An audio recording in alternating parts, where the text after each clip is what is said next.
Are you talking to me?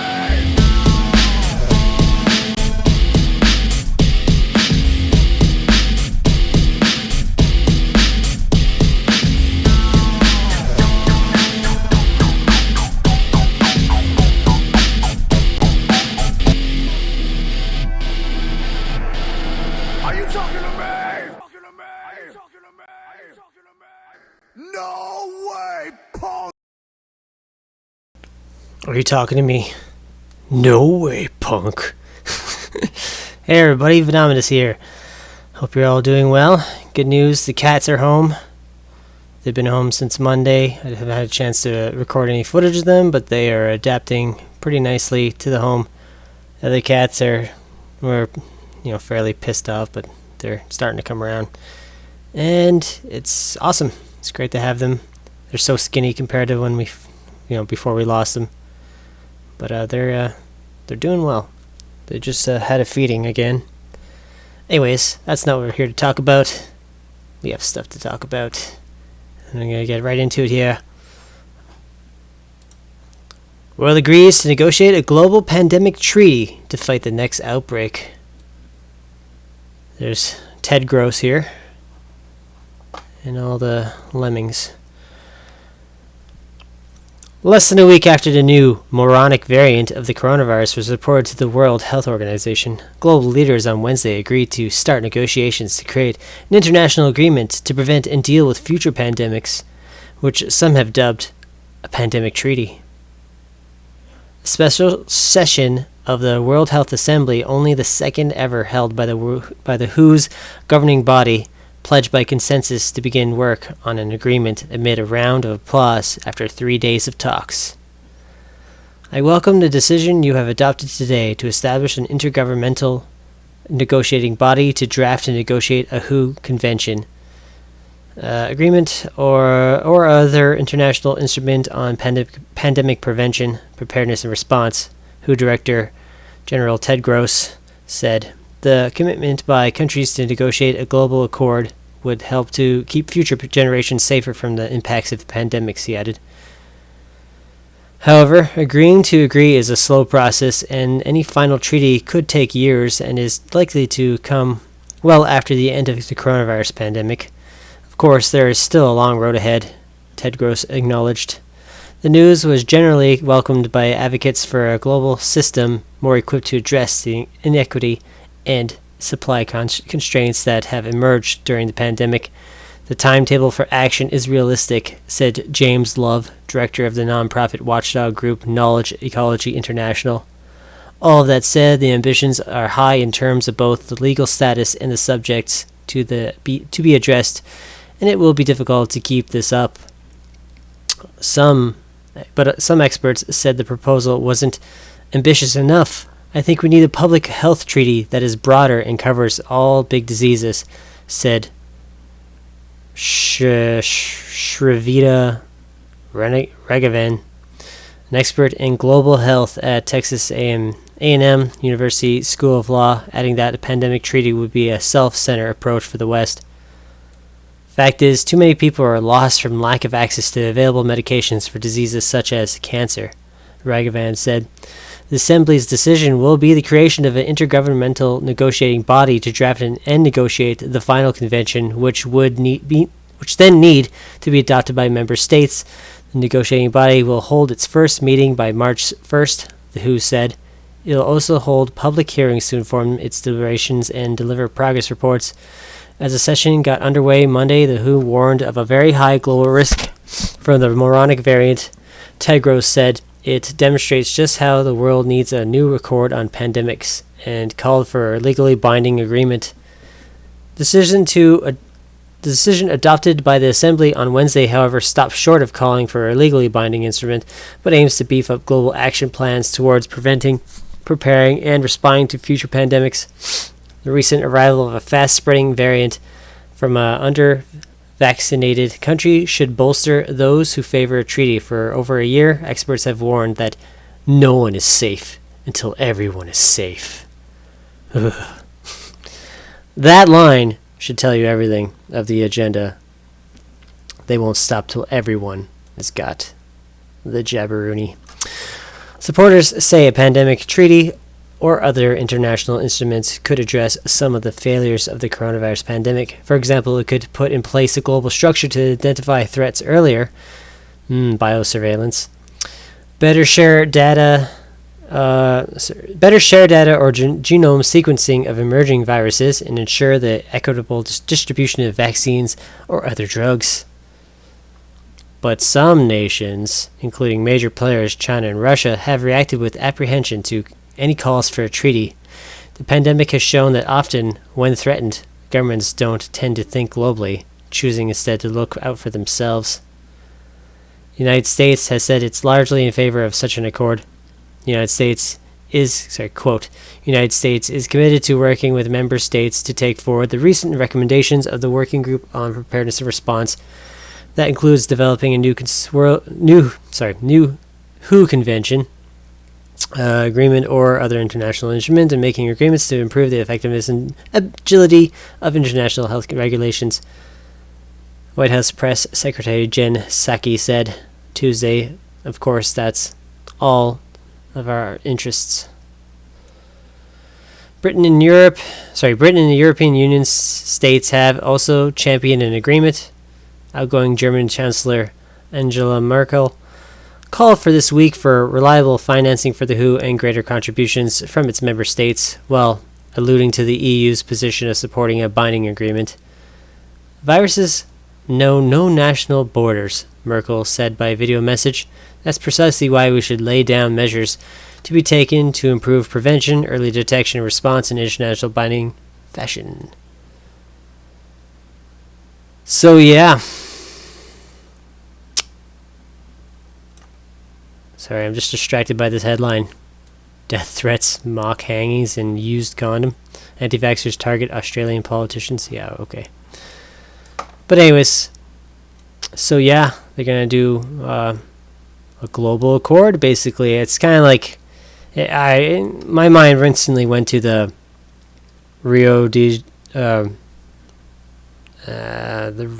the Rio summit in 1992 for the Agenda 21. That whole shebang there made me think of that. But in the biosurveillance state that they want to create for the world. Anyways, let's move on. Something to definitely monitor in the future. Can a child get a COVID-19 vaccine in Ontario without her parents' permission? I wonder. Toronto, it's not uncommon to see a teary eye or hear a child wail when they get a shot, but it's rare to see a health practitioner refuse to vaccinate a child because they would not provide consent.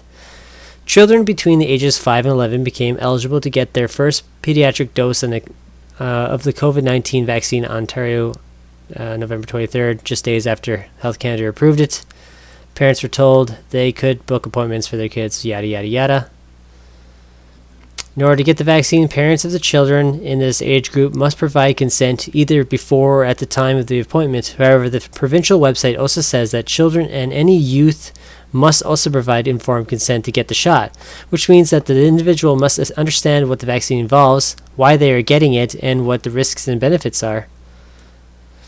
The province goes on to say that if an individual is unable to provide that informed consent, they will need consent from someone who can make the decision on their behalf. Parents or decision makers of children aged 5 to 11 will, for the most part, have to provide consent on behalf of the child at the time of the appointment before their child can receive a vaccine, the website says.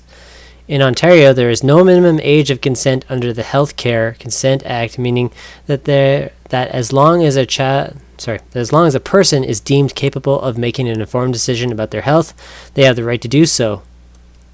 In order to give informed consent, the person giving the consent has to be able to understand the reason for the intervention, the benefits and risks of the disease, said Associate Medical Officer of Health, Dr. Vinita Dubé.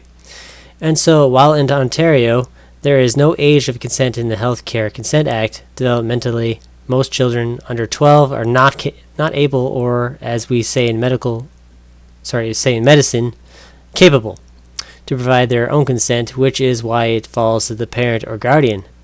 Dubé said that most of the time the reason why a child doesn't want a vaccine is because of needle fear or anxiety. She urged parents to discuss the vaccine with their child prior to going to a clinic. Children and youth over the age of 12 in Ontario can get the COVID-19 vaccine without parental consent, although Dubé said that regardless of the age, if an individual is determined not to be able to provide informed consent, they would need a guardian or caregiver to do so. Can a child get a COVID-19 vaccine without parental consent? Experts say that a child can get the COVID-19 vaccine without their parents' permission, but that would be extremely rare, as the child would have to prove they are mentally capable of making the decision. Dubé said that in this scenario, a physician would do an assessment to determine if the child has a complete understanding of what they are agreeing to. The process would likely be a bit more intense than would be required of an adult, she said. It's one of the reasons why, at our Toronto public health clinics, for example, we're requiring parental consent, because our nurses don't necessarily have the expertise to do that kind of assessment. But in a family doctor's office, for example, perhaps some pharmacists might be able to determine that. Dr. Adam Kassem, president of the Ontario Medical Association, admits that a child wanting to get a vaccine without parental consent is a very challenging situation, but could be determined by a family doctor or someone with a pre-established relationship with the child. If a child is considered a mature minor, they can make an informed decision about care without a parent agreement, he said. We see this also happen in other circumstances that are not vaccine related. So, for example, in teen pregnancy, in conversations about abortion, for example, these are obviously intimate and important conversations to have, but those are similar conversations that have happened with the private provider of within the private provider of patient relationships. They also forgot to mention that it's also something that they do for assisted death now. Especially in Quebec, where the mature minor can have a say, in giving consent, just without a parent involved. They can consent to being, assistedly murdered legally. Individuals between the ages of 12 and 18, the age group in which a youth is officially considered an adult, are allowed to get the COVID-19 vaccine without parental consent. Something that Kassem says is usual in terms of vaccinations. However, those doses are typically provided in school settings or at a family doctor's office, not at a clinic or pharmacy. Yeah, they get them at school when you're at work and your kids at school. They're sticking them without you even knowing, unless you write in a letter or give them written notice that you don't want them to do that. They will do it. Can a child refuse a vaccine if their parents want them to get it? The same rules apply for children that do not want to get the shot. However, for the most part, if a child shows up with their parents to a clinic, there is implied consent. Yes, they have a choice where their parents drive them. Anna Banerjee, infectious disease expert with the University of Toronto's Dalai Lama School of Public Health, says that it's not uncommon for kids to be worried or afraid of getting a vaccine, but if parents give permission, health practitioners usually give the shot. In most situations, we find a way to give the kid the needle.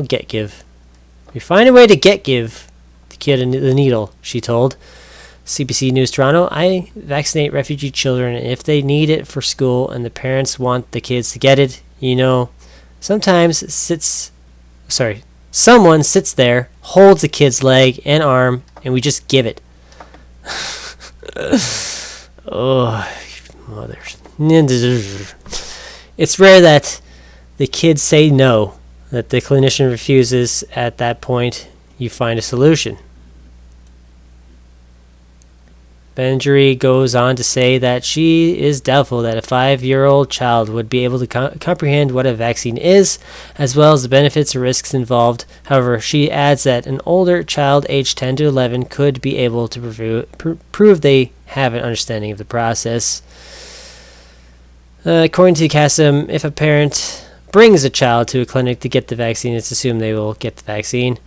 If the parents and family comes to a doctor's office or to a vaccine clinic and they're very much set on getting the vaccine, you've already had your informed consent by virtue of them coming and making the trip. Right. Because, the kid gets in the car and they decide where they go. I mean, parents lie to their kids. They say, oh, we're just going to go get a checkup. Oh, no, actually, it's for your shots. What? Mom? What? It goes like that. Consent then continues as the health practitioner asks the family the usual questions about the vaccine and allergies prior to giving the shot. Kasim says that in some cases, if a child is really resistant, the parent may take them home and try another day.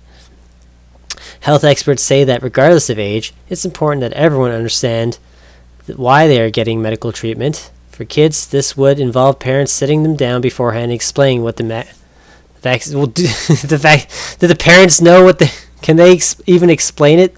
Because a lot of them don't even know. We have links to other resources as well as to help parents have those conversations, prepare their child, and really to address the child's specific fear, Dubé said. Because when the child says, I don't want it, it's really important to understand why. The preparation is really important. We really do want parents to involve their children. We want children to involve their parents. I think that having a good clinic experience can often be prepared for. Yeah, so there's that.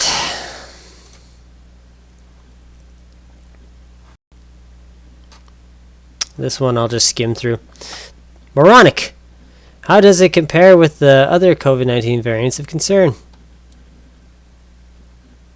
So the emergence of the COVID-19 variant has raised alarm across the world, with several countries swiftly moving to impose travel bans in an effort to clamp down on its spread. The moronic variant, first identified in South Africa, was designated as a variant of concern by the World Health Organization on Friday. I should show you some interesting numbers with that. I'll do that right now, because I'm thinking of it. Let's go to the Twitter.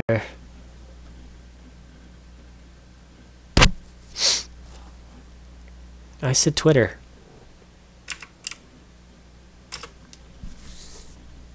I did some calculations here. I did see a headline when I was searching stuff, and so I went and did my own check, my due diligence to confirm this, and it was accurate. So we gotta go to my page. Oops, I just pressed home and I meant to press me.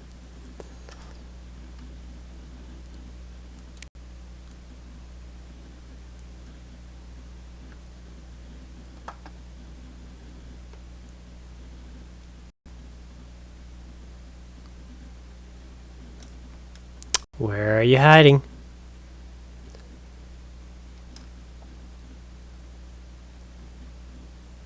There we go.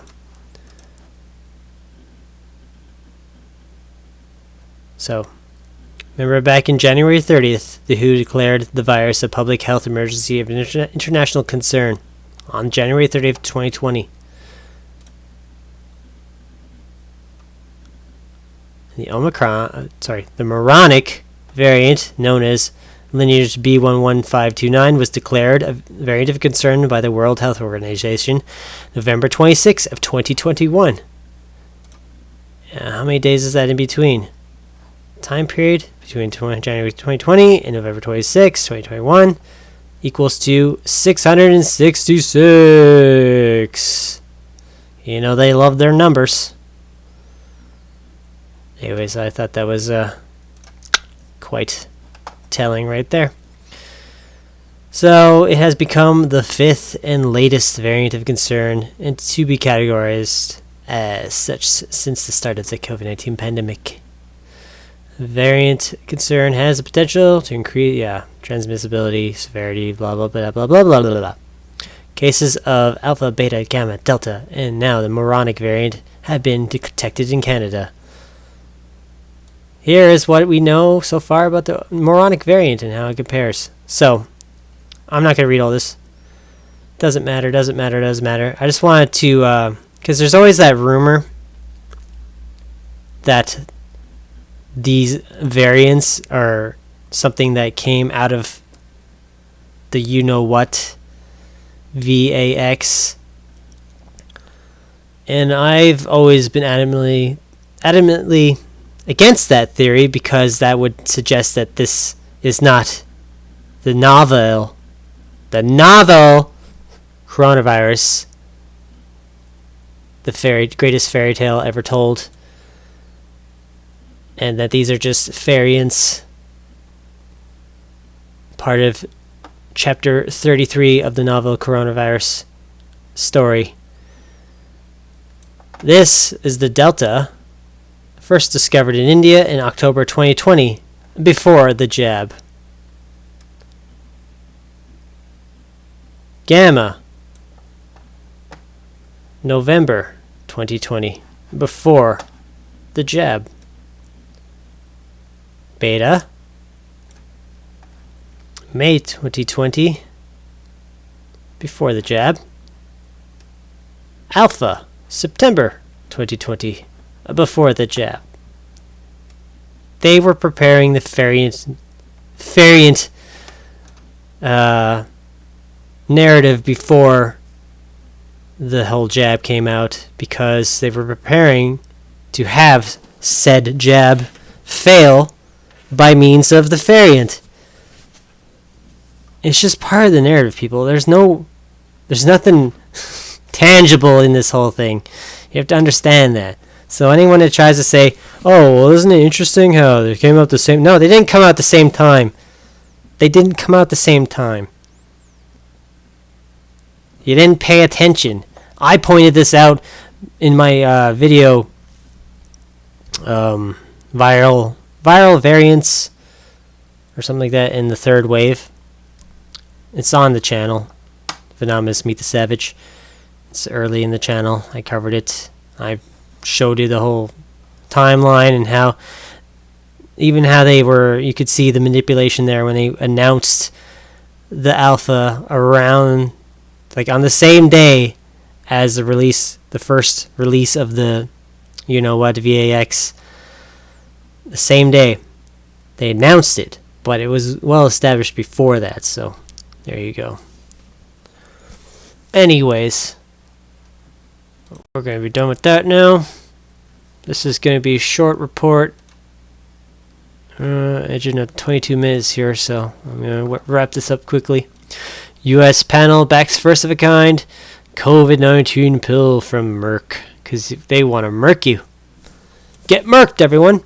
A panel of the U.S. health advisors on Tuesday narrowly backed a closely watched COVID-19 pill from Merck, setting the stage for a likely authorization of the first drug that Americans could take at home to treat the coronavirus. The Food and Drug Administration panel voted 13-10 that the antiviral drug's benefits outweigh its risk, including potential birth defects if used during pregnancy. I see this as an incredibly difficult decision with many more questions than answers, said panel chair Dr. Lindsay Baden of Harvard Medical School, who voted in favor of the drug. He said FDA would have to carefully tailor the drug's use for patients who stand to benefit most.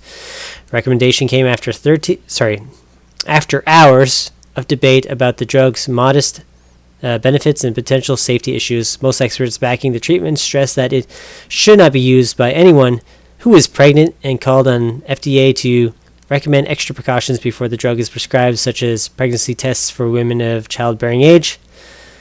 The vote specifically backed the drug for adults with mild to moderate COVID-19 who face the greatest risks, including older people and those with conditions like obesity and asthma. Most experts also said the drug shouldn't be used in vaccinated people who weren't part of Merck's research and have been shown to benefit. The FDA isn't bound by the panel's recommendations and is expected to make its own decision before year's end. The antiviral is already authorized in the UK. The drug the Merck pill could provide a much-needed weapon against the humans. Virus. As colder weather pushes case count higher and U.S. officials brace for the arrival of the new moronic variant. I love saying the moronic variant. It's so fun. Merck hasn't specifically tested its drug against the new variant, but said it should have some potency based on its effectiveness against other strains of coronavirus. That uncertainty frustrated many panelists as they grappled with whether to back the treatment for millions of Americans. But then when they saw that big paycheck that was coming their way, they said, okay, it's sold. Let's do this. With no data saying it works with new variants, I really think we need to be careful about saying that this is the way to go, said Dr. David Hardy of Charles Drew University School of Medicine and Science, who ultimately voted to back the drug. Okay. On Friday, Merck released updated data that paint a less compelling picture of the drug's effectiveness than just a few weeks earlier. Merck said final study results showed reduced hospitalization and death by 30% among adults infected with the coronavirus when compared with adults taking a placebo. That effect was significantly less than the 50% reduction it first announced based on incomplete results. For many panelists, the modest effects wasn't enough to outweigh the drug's potential toxicity to human fetuses. Given the large potential population affected, the risk of widespread effects on potential birth defects has not been adequately studied, said Dr. Sakar Swaminathan of the University of Utah School of Medicine, who voted against the drug. FDA scientists told the panelists earlier Tuesday that company's studies in rats showed the drug caused birth defects when given at very high doses. FDA staffers concluded the data suggests that may cause fatal harms when administered to pregnant individuals. The agency is weighing a blanket restriction against any use in pregnant women or allowing doctors to use the drug in rare cases. Some panelists said the option should be left open for pregnant mothers who have high-risk COVID-19 and may have few other treatment options. Dr. Janet Cregan, who backed the drug, said that even with tight restrictions, some women would inevitably take the antiviral. Yeah, total morons. I don't think you can ethically tell a woman with COVID-19 that she can't have the drug. Oh, you can't go telling that woman she can't have the drug. Nuh-uh. If she decided that's what she needs, said Dr. Cregan, a panel member and staffer with the Center for Disease Control and Prevention, I think the final decision has to come down to the individual woman and her provider. My body, my choice. Merck's drug uses a novel approach to fight COVID-19 and inserts tiny errors into the coronavirus genetic code to stop it from reproducing. That genetic effect has raised concerns that the drug could spur more virulent strains of the virus. Ooh, we could have some more? You mean we could have more variants with this drug? So silly. FDA regulators said Tuesday that risk is theatrical. Is theater. But many panelists said it should be carefully tracked in follow-up studies. Antiviral pills have long been seen as key advance beyond currently used. Antiviral pills have long been seen a key advance beyond currently used antibody drugs. Gotcha. Which must be injected or infused by health professionals. But given the shortcomings of Merck's data, several experts said they would prioritize patients to receive the older drugs. While Merck and its partners, Ridgeback Biotherapeutics, were the first to submit their COVID-19 pill to the FDA, rival drug makers Pfizer is close behind with its own pill under review. Ooh, can we have some more brand wars, please? I got the Pfizer pill. I got the Merck. Yes, do it. Come on. Pfizer's drug is part of a decades-old family of antiviral pills known as protease inhibitors. a standard treatment for HIV and hepatitis C. They work differently than Merck's pills and haven't been linked to the kind of mutation concerns raised with Merck's drugs. Pfizer said this week that its drug shouldn't be affected by the moronic variant's mutations. Both drugs require patients to take multiple pills twice a day for 5 days. The U.S. government has agreed to purchase 10 million treatment courses of Pfizer's drug if it's authorized. That's more than 3 times its government's purchase agreement with Merck for 3.1 million courses of the Associated Press Health Science Department is gay. Anyways. So yeah, who wants to get merked tonight? Every time I see them talk about the pills, I always think of the video by Poppy. And I know I've talked about it a lot, but I think this is pretty much says it all. This is part of the predictive programming for the pill, for the people that just don't want to get the jab. Baby, your time is up. Goes along with the whole time's up theme. You know, with the whole Me Too time's up thing. Of course, we can't play the music because of copyright malarkey.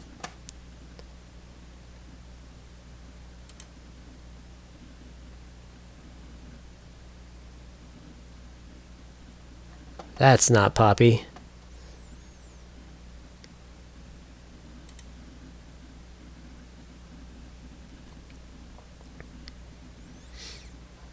She's hooked up to her wires.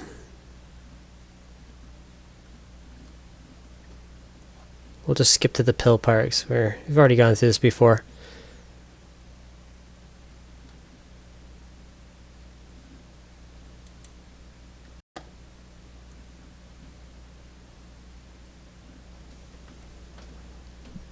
It's basically talking about, you know, how the planet's dying.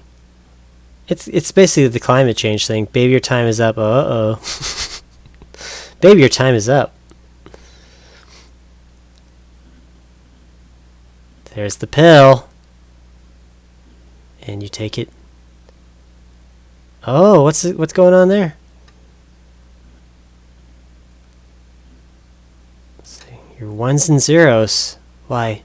It's almost as if the people are becoming digitized. Interesting.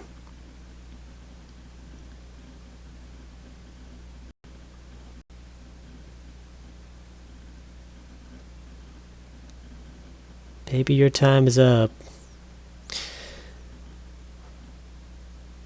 Exponentially.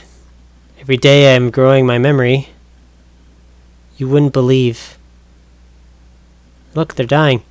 Your life is meaningless. You're just like cockroaches. Extermination's your only hope. Human history, pollution, and overcrowded cities. That's your legacy. But don't look so depressed. You'll soon be nothingness. Oh my God, you don't even know. And yeah, that pretty much says it all. Extermination, depopulation. And it's connected to a pill. Everyone thinks it's the jabberoonie, but maybe so. Maybe it's a combination of both. Anyways, speaking of the jab, Merriam-Webster chooses 2021 Word of the Year. With an expanded definition to reflect the times, Merriam-Webster has declared an omnipresent truth as its 2021 Word of the Year. Vaccine. This was a word that was extremely high in our data every single day in 2021. Peter Skolomowski, I don't know how to say your name, Merriam-Webster's editor-at-charge, told the Associated Press ahead of Monday's announcement. It really represents two different stories. One is the science story, which is this remarkable speed with which the vaccines were developed, but there's also debates regarding policy, politics, and political affiliation. It's one word that carries these two huge stories, he said. Selection follows Vax as word of the year from the folks who published the Oxford English Dictionary, and it comes after Merriam-Webster's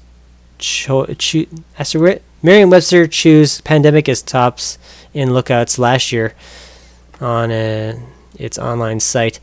Pandemic was the gun going off, and now we have the after effects. At Merriam-Webster's, lookups for vaccine increased 601% over 2020 when the first U.S. shot was administered in New York in December after a quick development and months of speculation and discussion over efficacy. The world's first jab occurred earlier that month in the UK. Compared to 2019, when there was little urgency or chatter about vaccines, Merriam-Webster logged an increase of 1,048% in lookups this year. Debates over an equitable distribution, vaccine mandates, and boosters kept interest high. Skolonsky said so did vaccine hesitancy and friction over vaccine passports.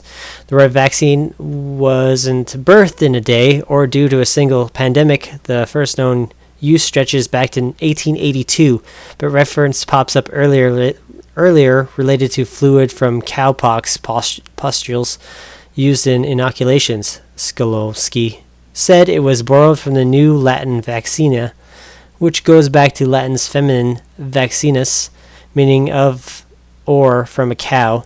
The Latin for a cow is vacca, a word that might be akin to the Sanskrit vasa, according to Merriam-Webster. Inoculation, on the other hand, dates to 1714, in one sense referring to the act of injecting an inoculum. Earlier this year, Merriam-Webster added its online entry for vaccine to cover all the talk of mRNA vaccines or messenger vaccines, such as those for COVID-19 developed by Pfizer, BioNTech, and Moderna. While other dictionary companies choose words of the year by committee, Merriam-Webster bases its selection on lookup data, paying close attention to spikes and, more recently, year-over-year increases in searches after weeding out evergreens. The company has been declaring a word of the year since 2008. Among its runner-ups in the word biography of 2021, insurrection. Interest was driven by the deadly January 6th surge of the U.S. Capitol. Arrests continue, as so do congressional hearings over the attack by the supporters of U.S. President Donald Trump. Some of Trump's allies have resisted subpoenas, including Steve Bannon. Searches for that, blah, blah, blah, who cares? Infrastructure, because Biden's bill, who cares? Perseverance, because of NASA's stuff, who cares? Nomad. The word has its moment with the 2020 release of the film Nomadland. Film went on to win the three Oscars in April 2021, including Best Picture Director Chloe Zhao and actress Frances McDormand. Zhao became the first woman of color to win Best Director. The AP's film with Jake Coyle called the indie success a plain-spoken meditation on solitude, grief, and grit. He wrote that it struck a chord in a pandemic-ravaged year. It made for an unlikely Oscar champ. A film about people who gravitate to the margins took center stage. Other words in Merriam-Webster's top 10? Cicada. We have an invasion. Guardian. The Cleveland Indians become the Cleveland Guardians. Meta. The lofty new name for Facebook's parent company. Cisgender, a gender identity that corresponds to one's sex assigned at birth. Woke, charged with politics and political correctness. And Mireya, a tropical tree, and the word that won the 2021 Scripps National Spelling Bee for 14-year-old Zayla Avant-Garde. Anyways, that's all the stories I had for you today. I have plenty more coming. Just want to get a chance to record them. I thank you all for your time and attention. Please considering helping out the channel by joining my Patreon or supporting all the other ways that you can, which are all in the description below. Thank you much and have a great day. This is Phenomenus reporting from the brave new world. Catch you next time. Are you talking to me?